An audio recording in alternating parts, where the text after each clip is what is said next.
बांग्लादेश की आर्मी और police student के पीछे पड़ी हुई है। कहीं पुलिस वैन स्टूडेंट के ऊपर गुजरती हुई दिखाई दी तो कहीं हेलीकॉप्टर को यूनिवर्सिटी के छतों पर लैंड करते हुए देखा गया। हजारों और लाखों स्टूडेंट सड़कों पर प्रोटेस्ट करते दिखाई दिए। कहीं पर रैली निकाली गई तो कहीं पर प्रोटेस्ट मार्च। और देखते ही देखते स्टूडेंट्स की रैलीज इतनी बढ़ गई कि उन्होंने मजबूरन रोड्स, हाईवे और रेलवे स्टेशन बंद कर दिए। हालत इतनी खराब हो गई कि बांग्लादेश के सरकार ने पुलिस के साथ साथ आर्मी को भी स्टूडेंट्स के खिलाफ लाकर खड़ा कर दिया। लोकल मीडिया तो वैसे ही कुछ रिपोर्ट नहीं कर रहा था, ऊपर से इंटरनेट, सोशल मीडिया और सबसे अहम व्हाट्सएप ब्लॉक कर दिए गए और अहम इलाकों में कर्फ्यू लगा दी गई। और कर्फ्यू भी ऐसा वैसा नहीं बल्कि शूट एट साइड। कई मकामात पर स्टूडेंट पर डायरेक्ट गोलियां भी बरसाई गई। 200 से ज्यादा निहत्थे स्टूडेंट्स मारे गए, कई हजार जख्मी और बहुत से स्टूडेंट्स को अरेस्ट कर दिया गया। इन सब के साथ साथ मुल्क इतने दिनों तक शटडाउन रहा जिसकी वजह से $2 बिलियन का नुकसान हुआ।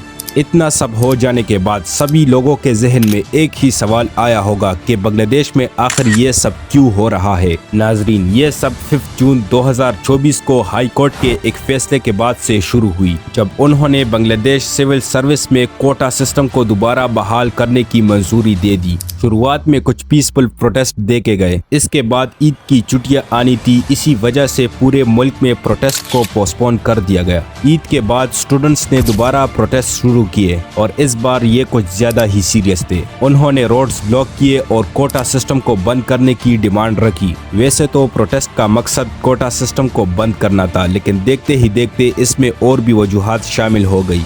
बांग्लादेश में अवामी पार्टी लीग की गवर्नमेंट है। इसी पार्टी का एक स्टूडेंट विंग है जिसे छात्रा लीग कहा जाता है। छात्रा लीग के मेंबर्स ने स्टूडेंट पर कई मकामात पर हमले किए, वो भी पुलिस के सपोर्ट के साथ। इस मामले पर स्टूडेंट्स जो पहले कोटा सिस्टम के खिलाफ प्रोटेस्ट कर रहे थे, उनमें अब गुस्से की लहर दौड़ गई। साथ ही साथ आर्मी ने कई मकामात पर यूएन की गाड़ियों को प्रोटेस्टर्स के खिलाफ इस्तेमाल किया, जिसे समझा गया कि शायद इसमें यूनाइटेड नेशन भी शामिल है। जब यह खबर इंटरनेशनल मीडिया पर चली तो पूरी दुनिया में यूनाइटेड नेशन का बुरा असर गया और यूनाइटेड नेशन ने बांग्लादेश से ऐसा करने की वजह तलब की। मालूम पड़ा कि कुछ गाड़ियां यूएन मिशन को रेंट दी गई थी, लेकिन उन पर से लोगों नहीं हटाया गया था। अभी प्रोटेस्टर्स का गुस्सा तमा ही नहीं था कि बांग्लादेश के प्राइम मिनिस्टर शेख हसीना ने 14 जुलाई 2024 को कुछ रिमार्क्स दिए जिसने मामले को मजीद गंभीर बना दिया। उन्होंने कहा कि अगर फ्रीडम फाइटर को जॉब्स में कोटा नहीं दिया जाएगा तो क्या रजाकारों को दिया जाएगा। प्राइम मिनिस्टर के इस बयान ने तो जैसे आग ही लगा दी, लेकिन इस बयान की असल वैल्यू आपको तब पता होगी जब आपको फ्रीडम फाइटर और रजाकारों के बारे में पता होगा। जैसा कि आप जानते हैं कि 1971 से पहले बांग्लादेश पाकिस्तान का हिस्सा हुआ करता था। उस वक्त बांग्लादेश को ईस्ट पाकिस्तान जबकि आज के पाकिस्तान को वेस्ट पाकिस्तान कहा जाता था। ईस्ट और वेस्ट दोनों पाकिस्तान को इंडिया ने डिवाइड किया हुआ था। इन दोनों में फासला भी ज्यादा था और दोनों के बीच रिलीजन को छोड़कर काफी डिफरेंस पाए जाते थे, जिसमें लैंग्वेज का फर्क सबसे बड़ा था।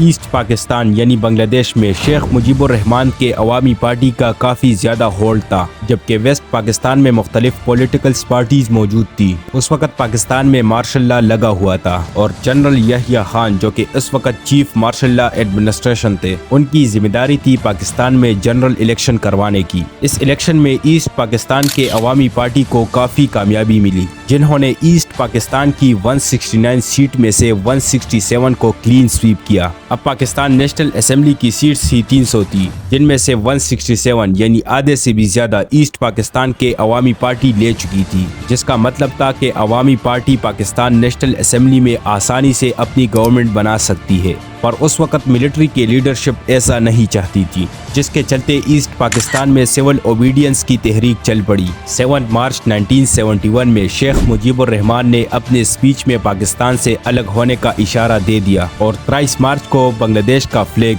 ईस्ट पाकिस्तान के कई घरों पर लहरा दिया गया। इसका नतीजा ये हुआ कि ईस्ट पाकिस्तान में एक मिलिट्री ऑपरेशन शुरू कर दिया गया, जिसका मकसद ईस्ट पाकिस्तान को वेस्ट पाकिस्तान से अलग होने से रोकना था। बांग्लादेश की आज़ादी की ये जंग अगले 9 महीनों तक चलती रही, जिसमें ईस्ट पाकिस्तान में मिलिट्रीज की कुछ यूनिट्स ने पाकिस्तान से अलग होकर आज़ादी पाने के लिए अपनी अलग फोर्स बना ली, जिसको बांग्लादेश फोर्सेस या फिर फ्रीडम फाइटर्स भी कहा जाता है। दूसरी तरफ बांग्लादेश में ही मौजूद वो ग्रुप जो वेस्ट पाकिस्तान को सपोर्ट करते थे, उनको रजाकार कहा जाता है। इस जंग के आखिरी 2 हफ्तों में बांग्लादेश को इंडिया की सपोर्ट भी हासिल ہو گئی اور ایسٹ پاکستان ویسٹ پاکستان سے الگ ہو کر بنگلہ دیش بن گیا۔ اب چونکہ فریڈم فائٹر کی وجہ سے ہی بنگلہ دیش آزاد ہوا تھا، تب ہی شیخ مجیب الرحمان جو کہ بنگلہ دیش کے پریزیڈنٹ بن گئے تھے، انہوں نے بنگلہ دیش سول سروس میں فریڈم فائٹر کے لیے 30% الگ سے کوٹا رکھ دیا۔ 1997 میں یعنی لبریشن وار کے 26 سال بعد بنگلہ دیش سول سروسز میں فریڈم فائٹر کی ریکروٹمنٹس کافی کم ہو گئی، جس کے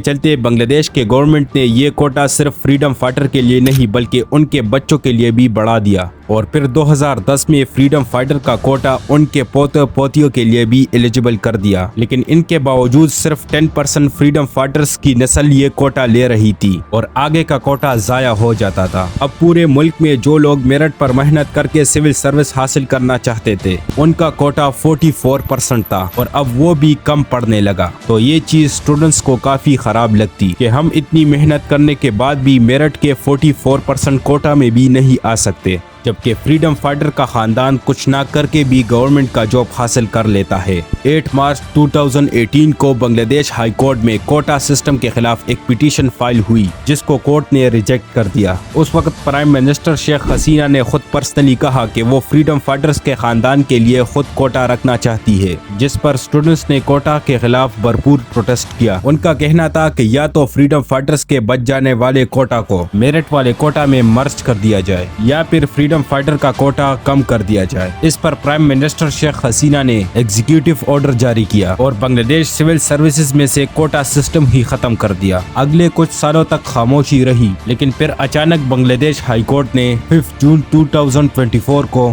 شیخ حسینہ کا وہ ایگزیکٹو آرڈر کینسل کر کے کوٹا سسٹم دوبارہ بحال کیا اور یہاں سے دوبارہ پروٹیسٹ شروع ہو گئے۔ جب حالات حد سے زیادہ بڑھ گئے تو 31 جولائی 2024 کو سپریم کورٹ آف بنگلہ دیش نے کوٹا سسٹم میں باری رد و بدل کا آرڈر جاری کیا۔ اس آرڈر میں کوٹا 93% میرٹ پر دیا گیا، جو کہ پہلے 44% تھا، اور فریڈم فائٹرز کا کوٹا جو پہلے 30% تھا اس کو کم کر کے 5% پر لے آیا۔ 1% مائنورٹیز اور 1% معذور لوگوں کے لیے فکس کر دیا گیا۔ اس آرڈر کے بعد اسٹوڈنٹس نے اس شرط پر پروٹیسٹ ختم کیا کہ ان کے اریسٹ کیے گئے ساتھیوں کو چھوڑا جائے اور جن علاقوں میں اسٹوڈنٹس کو مارا گیا وہاں کے گورنمنٹ آفیشل ریزائن کرے۔ ابھی تک اسٹوڈنٹس کی ڈیمانڈ پوری نہیں کی گئی ہے، لیکن گورنمنٹ کا کہنا ہے کہ سچویشن کافی حد تک کنٹرول میں ہے۔ موبائل سروس، انٹرنیٹ اور سوشل میڈیا دوبارہ کھولے جا رہے ہیں۔ آپ کا ان سب کے بارے میں کیا خیال ہے؟ ہمیں کمنٹ میں ضرور بتائیے گا۔ یہ تھی ہماری آج کی ویڈیو، امید کرتا ہوں آپ کو پسند آئی ہوگی۔ اس ویڈیو کو لائک، شیئر اور کمنٹ کرنا نہ بھولیے اور ہمارے چینل کو ضرور سبسکرائب کریں تاکہ ایسی اور انفارمیٹیو ویڈیو آپ تک پہنچی جا سکے۔